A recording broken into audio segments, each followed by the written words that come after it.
Hello students, आज आपण बघणार आहोत 7th स्टँडर्डची poem unit 1.1.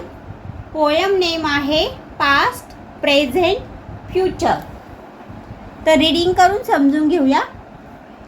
Tail me smiling child, what the past is like to thee, an atom evening soft and mild, with a wind that sighs mournfully. Tell me smiling child, what the past is like to thee, an autumn evening soft and mild, with a wind that sighs mournfully. या first कडव्यामध्ये भूतकाळ सांगितलेला आहे. कवयत्री एका हसऱ्या मुलाला विचारते, मला सांग तुझ्यासाठी भूतकाळ कसा आहे. तर मुलगा उत्तर देतो की भूतकाळ हा शरद ऋतूतील एका शांत आणि सौम्य संध्याकाळ सारखा आहे, जिथे वारा एखाद्या दुःखी आठवणीसारखा हळूच सुस्कारा सोडत वाहत आहे. म्हणजे थोडक्यात भूतकाळ हा संपून गेलेला काळ आहे, ज्याच्या आठवणी थोड्याशा उदास पण सुंदर आहे. Second stanza. Tell me what is the present our. Tell me what is the present our. A green and flowery spray. A green and flowery spray, where a young bird sits gathering its flower. Where a singing bird sits gathering its flower, to mount and fly away. To mount and fly away. Second स्टांजामध्ये present tense म्हणजे वर्तमान काळ आहे सांगितलेला.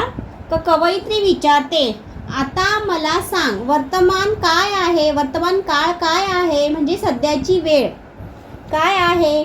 मुलगा म्हणतो, वर्तमान काळ हा एका हिरव्यागार आणि फुलांनी बहरलेल्या फांदीसारखा आहे, ज्याच्यावर एका लहान पक्षी पंखामध्ये शक्ती गोळा करत बसला आहे, जेणेकरून तो उंच आकाशात झेप घेऊ शकेल आणि उडून जाऊ शकेल. म्हणजेच वर्तमान काळ हा संधींनी भरलेला आणि भविष्याची तयारी करण्याचा काळ आहे. Third stanza. And what is the future happy one. And what is the future happy one. A sea beneath a cloudless सन.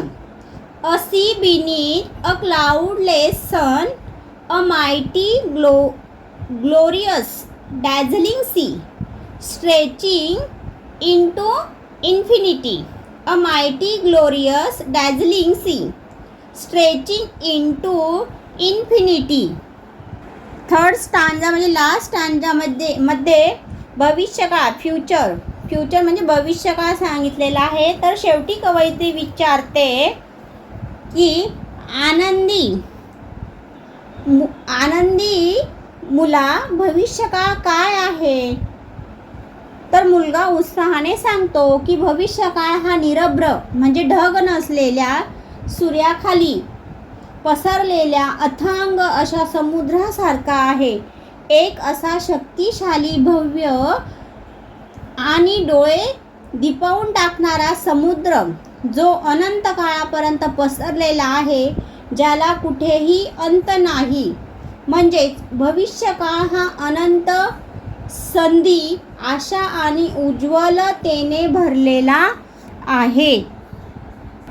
तर या ठिकाणी आपण ही पोयम रीडिंग करून ती समजावून घेतलेली आहे.